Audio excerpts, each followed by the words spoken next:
Em 1944, o ano mais sangrento da Segunda Guerra Mundial, uma maldição terrível circulava entre os esquadrões de bombardeiros americanos. A cada 7 aeronaves que decolavam, uma se desfazia no ar por falha mecânica ou era forçada a retornar.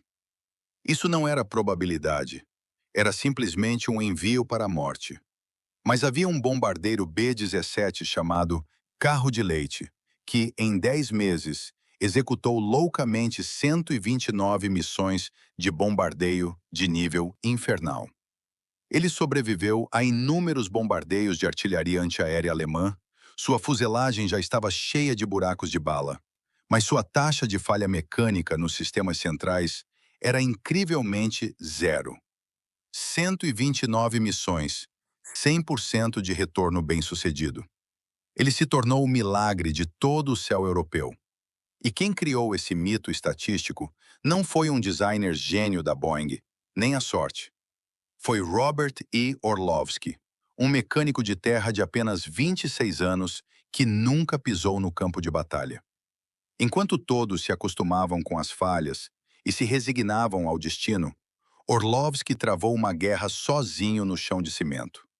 Ele derrubou o manual de manutenção de todo o exército americano e criou suas próprias regras de ferro, beirando a obsessão. Hoje, vamos revelar o melhor mecânico de terra da história da Segunda Guerra Mundial e ver como ele enfrentou a morte de frente com um extremo perfeccionismo. Voltemos a junho de 1944, ao amanhecer na base aérea de Lavenham. Era uma terça-feira comum. A névoa envolvia todo o pátio de pouso, e ao longe se ouvia o zumbido do aquecimento dos motores de outras aeronaves. Orlovsky, de 26 anos, estava sob a asa esquerda de um B-17G novinho, verificando as vedações recém-trocadas. Ele era mecânico de aeronaves há 3 anos. Conhecia tão bem o funcionamento de cada parafuso, cada tubulação e cada sistema do B-17 que poderia descrevê-los de olhos fechados. Mas ele nunca foi ao campo de batalha. Seu campo de batalha era esse pátio de pouso, à sombra das asas, e entre as estruturas mecânicas densas das nacelas dos motores. Esse B-17G chegara à base havia apenas 2 dias. Número de série 43, 37756, sem nome, sem marca de missão, nem mesmo grafite na proa. Era apenas mais um bombardeiro de reposição enviado ao 447º Grupo de Bombardeiro, cuja taxa de perdas era maior que a capacidade de produção da Boeing. Ninguém na base ignorava o que isso significava. O 447º Grupo de Bombardeiro perdera 21 B-17 apenas em abril de 1944, um número que, em toda a 8ª Força Aérea, só era menor que o do infame grupo Sangrento 100. Quase a cada missão, uma aeronave nunca mais voltava. Naquele momento, no pátio de pouso, 11 chefes de mecânicos observavam pessoalmente os bombardeiros que mantinham decolarem. Alguns dos tripulantes eram conhecidos apenas por acenos. Outros tinham bebido juntos. Outros conversavam sobre esposas e filhos em casa.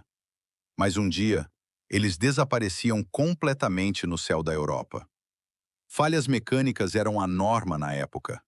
Mais da metade dos bombardeiros da base estavam parados a qualquer momento por problemas mecânicos de todos os tamanhos.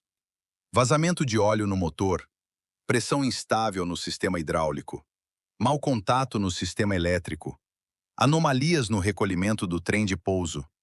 Esses problemas aconteciam todos os dias. O trabalho dos mecânicos de terra era, resumidamente, apagar incêndios, consertar onde quebrasse, enviar para o céu depois de consertado e consertar de novo quando quebrasse novamente. Na época, quase todos aceitavam uma coisa: falhas mecânicas eram praticamente inevitáveis. Afinal, era uma guerra. Milhares de peças precisas funcionavam ininterruptamente em ambientes extremos, e problemas eram naturalmente prováveis. O máximo que se podia fazer era reduzir as falhas o máximo possível. Eliminá-las completamente era impossível. Mas Orlovsky não pensava assim. Ele se agachou sob a asa, passando os dedos pelas vedações recém-trocadas. Ele sabia que, 12 horas depois, essa aeronave levaria 10 homens para lutar na França. Cada verificação que ele fazia, cada parafuso que apertava, cada peça que trocava, determinava diretamente se esses 10 homens voltariam vivos. Seu dever nunca era apenas fazer a aeronave voar. Seu dever era fazer a aeronave trazê-los de volta em segurança. Foi esse pensamento que, nos 10 meses seguintes, criou um milagre que chocou toda a 8ª Força Aérea. Esse B-17 novinho logo ganhou seu próprio nome. Entre a primeira tripulação que o recebeu, havia um navegador chamado August Autzi, transferido da 15ª Força Aérea no campo de batalha italiano. Na Itália, eles tinham que sobrevoar os Alpes, enfrentar a artilharia antiaérea mais densa e interceptação de caças mais ferozes dos alemães. Chegando à Inglaterra, depois da primeira missão a Berlim, Autzi balançou a cabeça e disse aos outros: comparado às missões italianas, aqui era tão fácil quanto uma rota regular de entrega de leite. A frase se espalhou. Os tripulantes riram e batizaram a aeronave de Milk Wagon, carro de leite. Desenharam uma vaca de desenho animado na proa e combinaram que, a cada missão concluída, desenhariam uma mamadeira branca na lateral da fuselagem como marca. Ninguém imaginou que essas mamadeiras brancas acabariam enchendo 2 fileiras inteiras, se tornando a paisagem mais especial de toda a 8ª Força Aérea. A filosofia de manutenção de Orlovsky era diferente de todos os outros desde o primeiro dia. Ele simplesmente não acreditava no consenso da indústria de que falhas são inevitáveis. Ele disse à sua equipe de mecânicos: falhas nunca são inevitáveis, são evitáveis. A maioria das falhas é apenas resultado de verificação insuficiente, troca de peças tardia e preparação inadequada. Ele estabeleceu 3 regras para sua equipe, que poderiam ser chamadas de regras de ferro. Primeira regra: fazer além do padrão do manual. O manual de manutenção da Boeing listava os itens obrigatórios de verificação antes de cada missão, mas Orlovsky sempre dizia que isso era apenas a linha de aprovação básica. Eles verificariam todos os sistemas, não apenas os itens regulamentados: motor, hidráulica, elétrica, combustível, trem de pouso, superfícies de comando, armas, oxigênio. Cada sistema, cada subsistema, cada ponto de conexão, tudo seria verificado. Os outros gastavam 2 horas na verificação pré-missão. A equipe de Orlovsky gastava 4 horas. Segunda regra: troca preventiva antecipada de peças.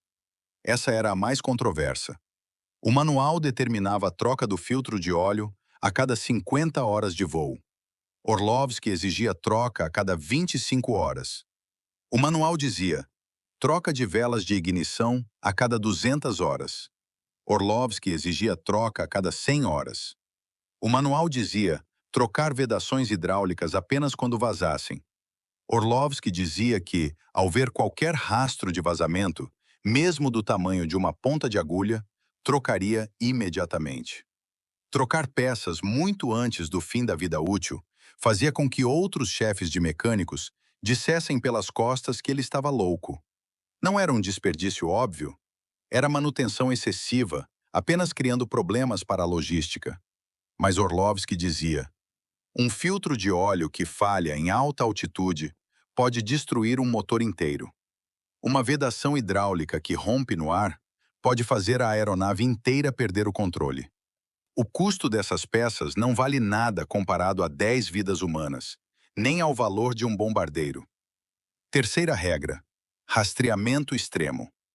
Orlovsky escrevia à mão registros de manutenção detalhados, não os formulários padronizados exigidos pela base, mas seu próprio caderno. Ele anotava a data de instalação, tempo de uso e data de troca de cada peça importante na aeronave. Ele sabia quantas horas cada vela de ignição já voara, quando cada vedação hidráulica fora trocada, qual bomba de combustível tinha uma variação sutil de pressão. Ele conhecia o estado de saúde de todas as peças da aeronave melhor que ninguém. Seu método atraiu muitas dúvidas. Outros chefes de mecânicos achavam que ele era excessivamente obcecado, que seguir o fluxo do manual era suficiente e que consertar após a falha era tarde, mas aceitável. Em tempo de guerra, recursos e tempo eram escassos. Quem teria tempo para tanto trabalho extra? Diziam que Orlovsky era perfeccionista, mas na guerra, perfeccionismo era um luxo. Orlovsky não discutia com ninguém, apenas fazia seu trabalho em silêncio. Ele era o primeiro a chegar ao pátio de pouso todos os dias e o último a sair. Enquanto outros descansavam nos intervalos das missões, ele verificava a aeronave. Enquanto outros iam ao bar relaxar, ele lia relatórios de falhas. Ele estudava a falha de cada aeronave que retornava à base. Por que a bomba de combustível falhou? Por que o resfriador de óleo vazou? Por que o regulador do supercompressor falhou? Por que o sistema de ignição deu problema? Ele anotava cada causa de falha e transformava em medidas de manutenção preventiva para o carro de leite. Ele sempre dizia: não precisamos cair nos mesmos buracos que outros caíram. Não precisamos pagar o preço que outros já pagaram. Podemos dizer que essa era a guerra dele. Não lutando no ar com caças alemães, nem apertando o botão de lançamento na cabine de bombas. Seu campo de batalha era o chão de cimento do pátio de pouso, a sombra das asas, cada parafuso, cada tubulação, cada peça minúscula. O que ele combatia era a probabilidade invisível e intangível. O destino de falhas são inevitáveis, que todos achavam impossível de escapar. Ninguém sabia que essa guerra de um homem só terminaria com uma vitória tão brilhante. Em 19 de julho de 1944, o carro de leite enfrentou seu primeiro teste real.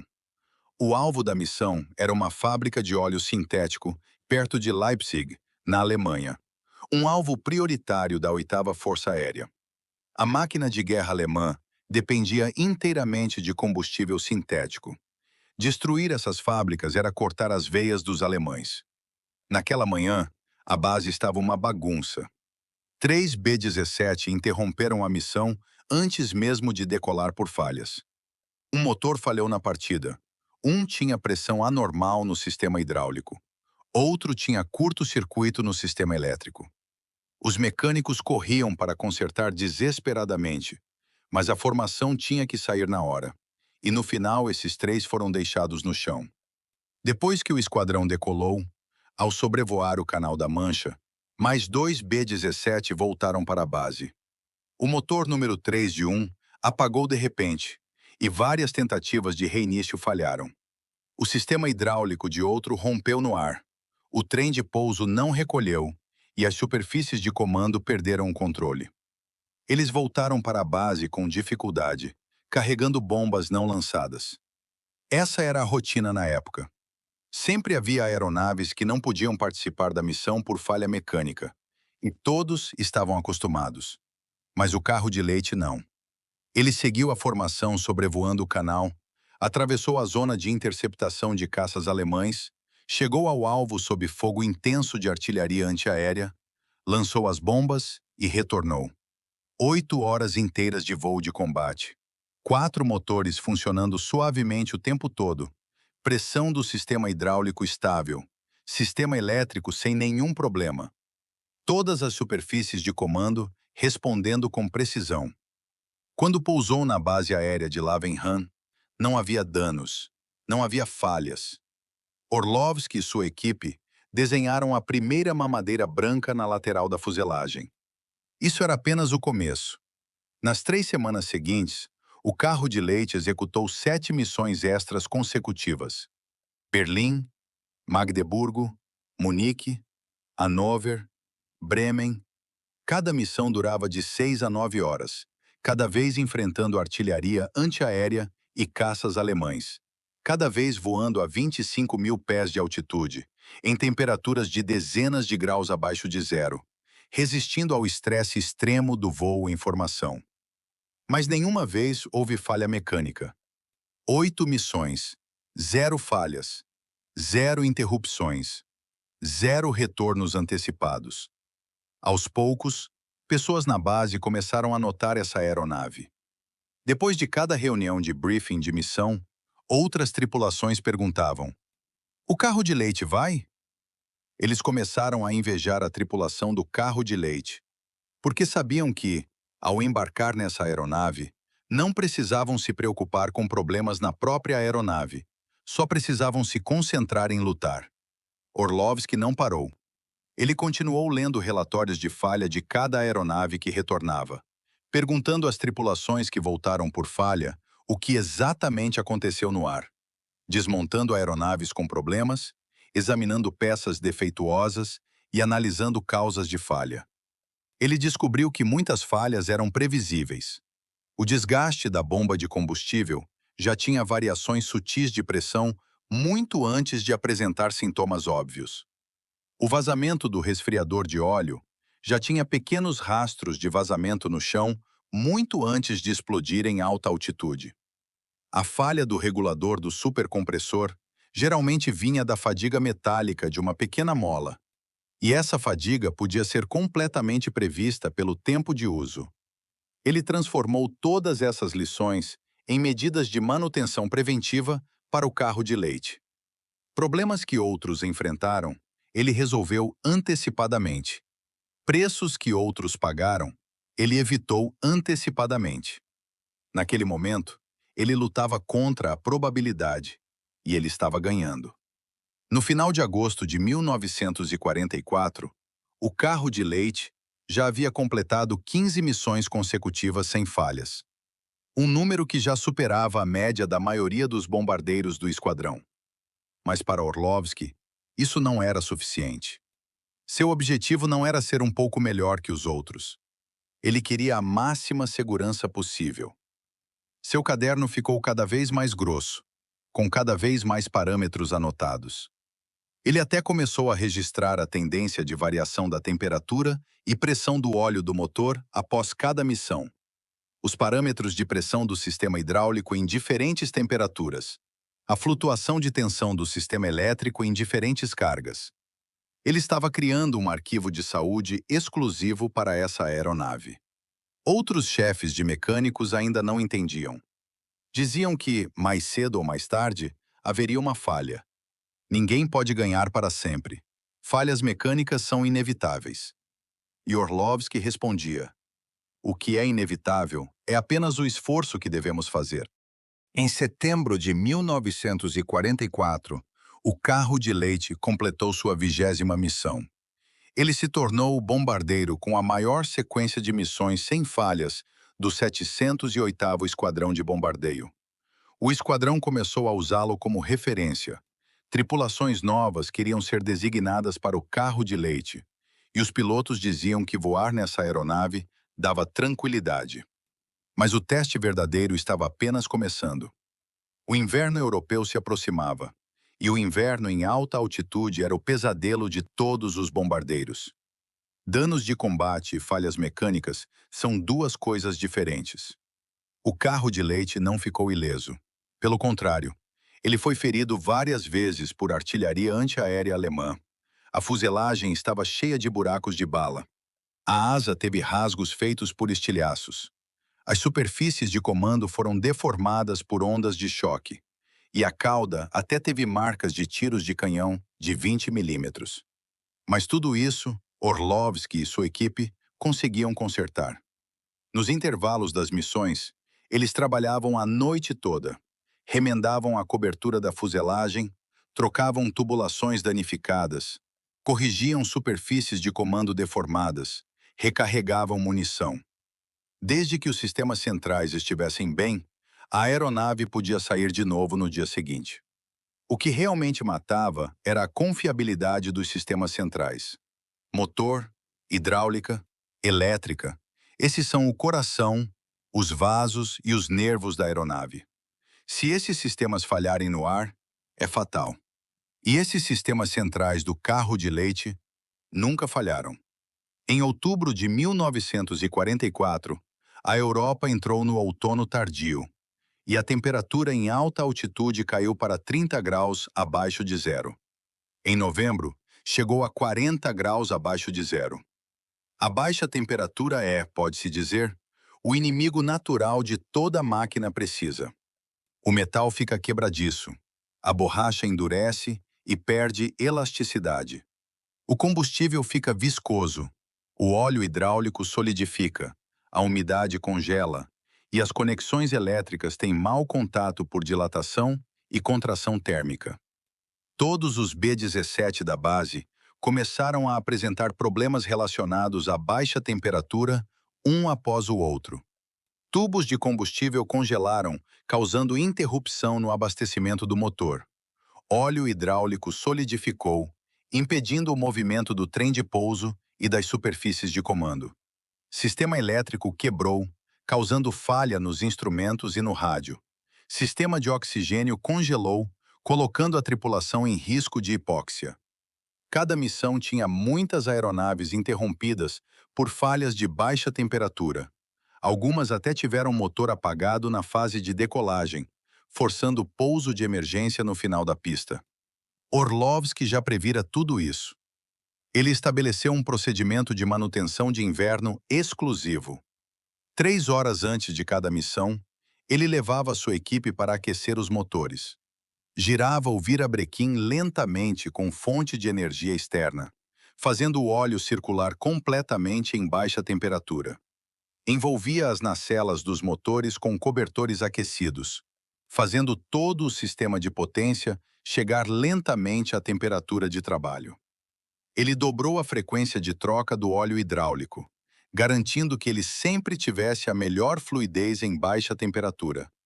Fez vedação isolante extra em todos os pontos de conexão elétrica, evitando que umidade entrasse e congelasse, causando mau contato. Adicionou camada de isolamento térmico extra em todos os tubos de combustível. Os outros aqueciam os motores por 20 minutos. Orlovsky fazia por 2 horas. Os outros trocavam óleo hidráulico no ciclo regulamentar. Orlovsky verificava a qualidade do óleo após cada missão e trocava imediatamente se não atendesse ao padrão. Os outros achavam que conexão elétrica só precisava estar funcionando. Orlovsky verificava a oxidação de cada conector e o estado da camada isolante de cada fio. O resultado foi impressionante. Durante todo outubro e novembro, enquanto outros B-17 interrompiam missões frequentemente por falhas de baixa temperatura, o carro de leite nunca parou uma única vez. Em novembro de 1944, o carro de leite completou sua 50ª missão. Ele se tornou o bombardeiro com a maior sequência de missões sem falhas do 447º Grupo de Bombardeio. Depois, o recordista da 3ª Divisão Aérea. E depois, o primeiro de toda a 8ª Força Aérea. A notícia chegou ao quartel-general do grupo e o oficial de engenharia do grupo convocou Orlovsky pessoalmente. Esse engenheiro experiente e conhecedor chegou inicialmente com desconfiança. Ele não pôde deixar de pensar: esse garoto estaria escondendo falhas para bater o recorde? Abrigando pequenos problemas e colocando a tripulação em risco? Ele leu cuidadosamente todos os registros de manutenção do carro de leite. Examinou os cadernos escritos à mão por Orlovsky, perguntou a pilotos, navegadores e artilheiros de cauda que voaram na aeronave e até foi pessoalmente ao pátio de pouso verificar o estado da aeronave. No final, ele olhou para Orlovsky e disse apenas uma frase. Não criticou Orlovsky por consumir peças além do regulamento, nem o acusou de não seguir o manual. Ele disse: continue seguindo seu padrão. Peça qualquer peça que precisar diretamente ao grupo. Eu dou autorização especial. O reconhecimento dos superiores foi o maior apoio para Orlovsky, mas o teste final e definitivo ainda os esperava à frente. Em 16 de dezembro de 1944, os alemães lançaram uma contraofensiva em massa na região das Ardenas, a famosa Batalha das Ardenas na história. A Blitzkrieg alemã rompeu novamente as linhas aliadas, e toda a situação da frente ocidental estava em perigo. Eisenhower ordenou que todos os bombardeiros disponíveis da 8ª Força Aérea atacassem com força total para atingir as linhas de suprimento alemãs. Esse foi o teste mais severo para todos os bombardeiros e todos os mecânicos de terra. Em 24 de dezembro de 1944, véspera de Natal, naquele dia, a 8ª Força Aérea lançou mais de 700 B-17 para executar a maior missão de bombardeio de véspera de Natal da história da Segunda Guerra Mundial. O alvo era o Centro de Classificação Ferroviário Alemão, perto de Colônia. Era preciso cortar as linhas de suprimento alemãs e impedir que enviassem reforços e suprimentos para a frente das Ardenas. Naquela manhã, a temperatura na base aérea de Lavenham era de 8 graus abaixo de zero. O pátio de pouso tinha uma camada fina de gelo e as asas estavam cobertas de geada branca. Esse era o teste mais rigoroso para todas as aeronaves e todos os mecânicos. A partida dos motores era extremamente difícil. O óleo era viscoso em baixa temperatura, a tensão da bateria caía e falhas no sistema elétrico eram frequentes. Muitas aeronaves simplesmente não conseguiam ligar. Algumas conseguiram ligar com dificuldade, mas o motor apagou por temperatura muito baixa na fase de taxiagem. Toda a base estava uma bagunça.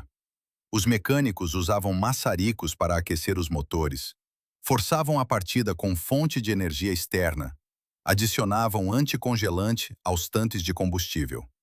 Mas a formação tinha que sair na hora. O tempo não esperava. Muitas aeronaves não conseguiram decolar no final.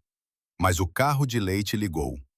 Os 4 motores acenderam um após o outro, funcionando suavemente, sem nenhuma anomalia. Orlovsky ficou no pátio de pouso, observando-o taxiar para a pista. A geada nas asas já tinha sido limpa por sua equipe. Os motores passaram por 3 horas de aquecimento lento. Todo o sistema hidráulico passou por teste de baixa temperatura. Todas as conexões elétricas foram verificadas. Ele decolou, subindo para o céu de inverno cheio de nuvens. 9 horas depois, ele voltou. A missão foi perfeitamente concluída. Todas as bombas foram lançadas na área-alvo. Não houve encontro com caças alemães durante todo o trajeto. Não foi atingido por artilharia antiaérea. E o mais importante, nenhuma falha mecânica. Essa era sua 71ª missão. Na lateral da fuselagem, a 71ª mamadeira branca foi desenhada. Isso era apenas o começo. Nos 8 dias seguintes, de 24 de dezembro a 1º de janeiro, a 8ª Força Aérea manteve o ritmo de ataque mais intenso. Neve forte, gelo, nevoeiro, visibilidade quase zero. Todas as aeronaves que podiam voar tinham que ir. Nesses 8 dias, o carro de leite executou 6 missões de combate consecutivas. Todas as manhãs, Orlovsky e sua equipe chegavam ao pátio de pouso antes do amanhecer, aquecendo motores, removendo gelo, verificando todos os sistemas para garantir que a aeronave decolasse na hora. Todas as noites, após o retorno da aeronave, eles faziam inspeção durante a noite, trocavam óleo, verificavam velas de ignição, testavam o sistema hidráulico, preparando a missão do dia seguinte. Outros B-17 interrompiam frequentemente por falhas de baixa temperatura. Alguns tiveram motor apagado no meio do voo, só conseguiram voltar com um motor. Alguns tiveram sistema hidráulico congelado, não conseguiram baixar o trem de pouso, tiveram que fazer pouso de emergência arriscado. Alguns tiveram sistema elétrico falho. Todos os instrumentos apagaram. A tripulação só pôde navegar por visão. Mas o carro de leite não teve nenhuma falha. 8 dias, 6 missões, cada uma de 6 a 8 horas. Temperatura extremamente baixa, clima adverso, operações consecutivas. Zero falhas mecânicas, zero interrupções, zero retornos antecipados. Os outros chefes de mecânicos da base finalmente ficaram impressionados. Eles não riam mais da obsessão de Orlovsky. Não diziam mais que ele fazia manutenção excessiva. Eles começaram a ir ao pátio de pouso do carro de leite, ver como Orlovsky trabalhava, ver seu fluxo de manutenção, perguntar seus pontos de verificação, e começaram a imitar seu método de manutenção preventiva. Mas ninguém conseguiu chegar ao seu extremo. Ninguém queria gastar 2 horas extras por dia na verificação. Ninguém queria trocar peças com metade da vida útil. Ninguém queria escrever registros de manutenção tão detalhados à mão. Ninguém queria tratar cada falha dos outros como sua própria lição. Isso não era diferença de técnica. Era diferença de atitude, diferença de senso de responsabilidade. Em janeiro de 1945, o carro de leite completou sua 80ª missão. Naquela época, toda a 8ª Força Aérea conhecia esse bombardeiro milagroso e conhecia o sargento mecânico Orlovsky. Mas poucas pessoas realmente o viam, porque ele estava sempre no pátio de pouso, sempre ao lado da aeronave. Ele não participava de festas de comemoração, não aceitava entrevistas, apenas fazia seu trabalho em silêncio. Para ele, 80 vezes não era o fim, nem 90 vezes. Enquanto a guerra continuasse, enquanto houvesse tripulações para decolar, seu trabalho não podia parar. Em fevereiro de 1945, chegou o momento histórico. O carro de leite completou sua 100ª missão. Nas laterais da fuselagem, 100 mamadeiras brancas enchiam 2 fileiras inteiras. Ao lado da vaca de desenho animado, havia marcas de vitória densas. Uma paisagem única em toda a 3ª Divisão Aérea e toda a 8ª Força Aérea. Jornalistas vieram à base para entrevistar. Os pilotos elogiavam a confiabilidade dessa aeronave. Os navegadores diziam que ela era a aeronave líder mais confiável. Os artilheiros diziam que nunca se preocupavam em não voltar. Mas ninguém mencionou o nome de Orlovsky. E ele não se importava. Ele estava disposto a ser o anônimo nos bastidores. Ele sabia que cada uma dessas 100 mamadeiras representava a vida de 10 tripulantes. Cada uma era uma missão completa, um ataque à máquina de guerra alemã. Isso era suficiente. Em 15 de março de 1945, Orlovsky foi condecorado com a Medalha de Estrela de Bronze. A ordem de condecoração dizia: por manter o bombardeiro B-17G em mais de 100 missões de combate sem nenhuma interrupção por falha mecânica, demonstrando espírito profissional excepcional e alto senso de responsabilidade. A cerimônia de premiação foi curta, apenas 10 minutos. Depois da cerimônia, Orlovsky tirou o uniforme de gala, vestiu o macacão de trabalho e voltou imediatamente ao pátio de pouso. No dia seguinte, o carro de leite executaria sua 100ª missão. Em 21 de abril de 1945, às 8h17 da manhã, na base aérea de Lavenham, Inglaterra. Voltemos ao momento em que a história começou.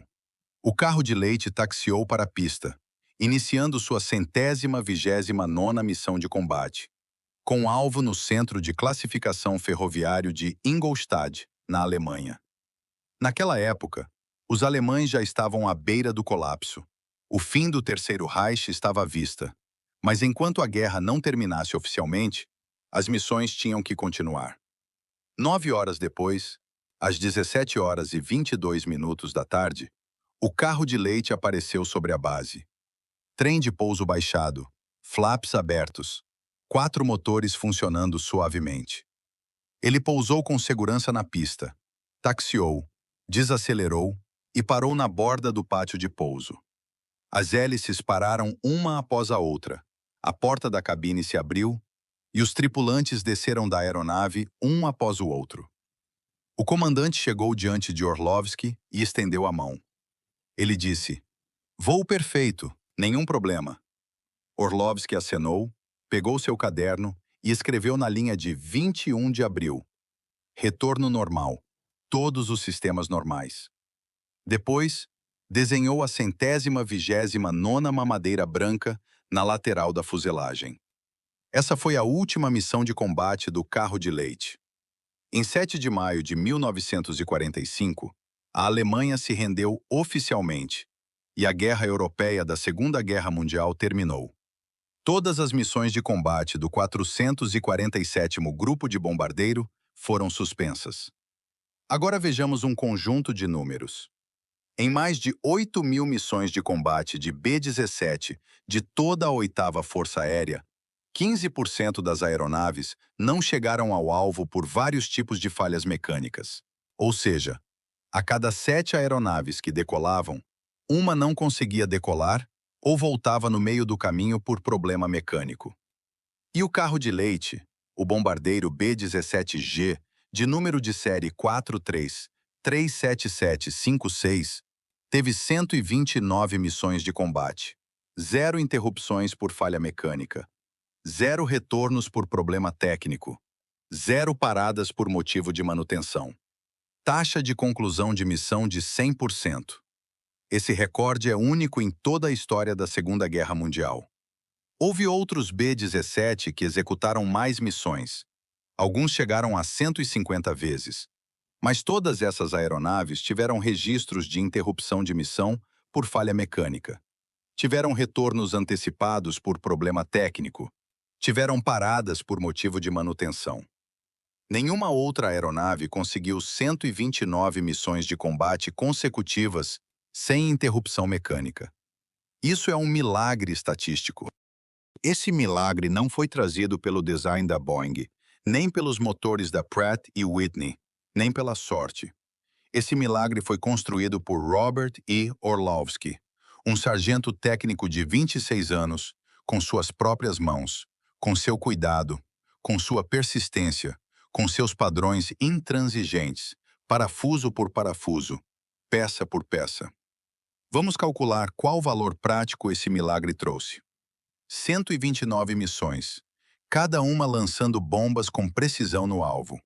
129 ataques a fábricas de óleo sintético, centros de classificação ferroviária e alvos da indústria militar alemã, enfraquecendo diretamente a capacidade de guerra da Alemanha. Isso equivale a quase 20 ataques eficazes a mais que outras aeronaves. Mais importante ainda é a confiança. A tripulação do carro de leite nunca se preocupava com falhas mecânicas. Eles não precisavam ficar alertas o tempo todo no ar contra o apagamento do motor. Não tinham medo de rompimento do sistema hidráulico. Não se preocupavam com falha no sistema elétrico. Eles podiam colocar toda a atenção no combate, em evitar a artilharia antiaérea, em enfrentar os caças alemães. E por isso mesmo, o carro de leite atuou várias vezes como a aeronave líder da formação, porque todos sabiam que ele certamente chegaria ao alvo e certamente traria todos de volta. Há também a taxa de disponibilidade operacional. A taxa de disponibilidade operacional de um B-17 comum era de cerca de 50% a 60%, ou seja, metade do tempo a aeronave estava parada no chão por várias falhas. Já a taxa de disponibilidade do carro de leite ultrapassava 90%. Ele era a força de combate mais estável de todo o grupo. Isso não foi uma conquista de uma pessoa só. Cada membro da equipe de mecânicos de Orlovsky fez um esforço enorme, e as tripulações que operaram com cuidado também contribuíram para esse recorde. Mas o núcleo foi o padrão extremo estabelecido por Orlovsky, sua persistência intransigente, sua crença de que falhas mecânicas não são inevitáveis. Esse recorde não foi quebrado até hoje. No futuro, talvez nunca seja quebrado. A guerra acabou. A lenda terminou. Em 9 de julho de 1945, o carro de leite decolou da Inglaterra e voltou para os Estados Unidos.